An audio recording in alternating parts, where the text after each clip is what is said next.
एक महत्त्वाची बातमी, शक्तीपीठ महामार्गामध्ये बदल होण्याची शक्यता आहे। सोलापूर सांगली कोल्हापूरच्या मार्गात बदल अपेक्षित आहेत। त्या पार्श्वभूमीवर हे बदल होऊ शकतात अशी माहिती आता समोर येते आहे। आपण पाहतोय शक्तीपीठ महामार्गाला खरं तर अनेक शेतकऱ्यांचा विरोध आहे। त्या पार्श्वभूमीवर काहींचा विरोध आता मावळला सुद्धा आहे। दरम्यान सोलापूर सांगली कोल्हापूरच्या मार्गात आता बदल होण्याची शक्यता आहे। नागपूरमधील अनौपचारिक गप्पांमध्ये मुख्यमंत्र्यांनी ही माहिती दिल्याचं कळतंय। त्यामुळे शक्तीपीठ महामार्गामध्ये आता नेमका काय बदल होतो ते पाहणं महत्त्वाचं आहे।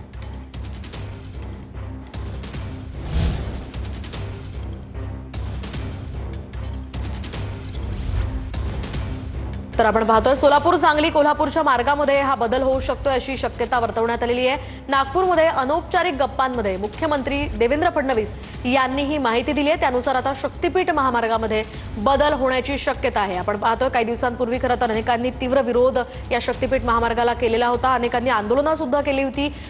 तर अनेक शेतकऱ्यांचा याला विरोध होता, मात्र काही जणांचा विरोध मावळला। दरम्यान 2029 पर्यंत मी कुठेही जाणार नाही असंही या गप्पांमध्ये देवेंद्र फडणवीस म्हणाल्याचं कळतंय।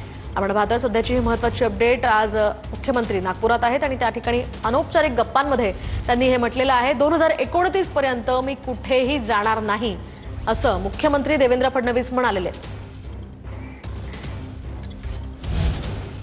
तर सध्याची महत्त्वाची अपडेट आपण पाहतोय, मुख्यमंत्री देवेंद्र फडणवीस आगामी निवडणुकांच्या पार्श्वभूमीवर विविध ठिकाणाचा आढावा घेत आहेत। MMR रिजनमध्ये काही ठिकाणी वेगळं लढणार असल्याचं फडणवीस यावेळी म्हणालेले आहेत। निवडणुकांच्या पार्श्वभूमीवर मुख्यमंत्री देवेंद्र फडणवीसांनी हे वक्तव्य केलेलं आहे। आपण पाहतोय 2029 पर्यंत मी कुठेही जाणार नाही, MMR रिजनमध्ये काही ठिकाणी वेगळे लढणार असल्याचंही मुख्यमंत्री म्हणालेले आहेत।